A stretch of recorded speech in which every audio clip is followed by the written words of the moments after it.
নমস্কার বন্ধুরা, বড়দার থেকে 30 কিলোমিটার দূরে লাকুলিশ শিবজির মন্দির আছে কায়াবরণে।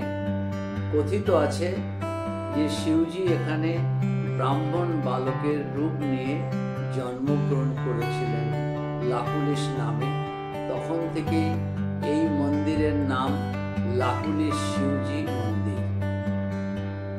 This area of temple is very good, surrounded with long trees, flower, green grass, everything. The atmosphere is as such, automatically you will get peace there. You like to meditate there beside the worship of Shivji.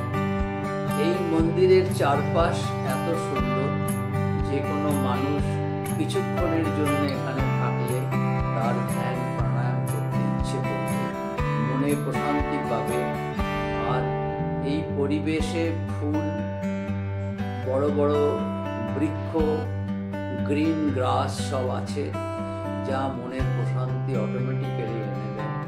মন্দিরের দেওয়ালে বিভিন্ন রকমের ধ্যান প্রাণায়ামের চিত্র অনেক আঁকা আছে, যা দেখে যে কেউ ইচ্ছে করলে এখানে ধ্যান প্রাণায়াম করতে পারে, বা এগুলো দেখলেই মনে ধ্যান প্রাণায়ামের ইচ্ছে জাগবে, তারই এক ঝলক।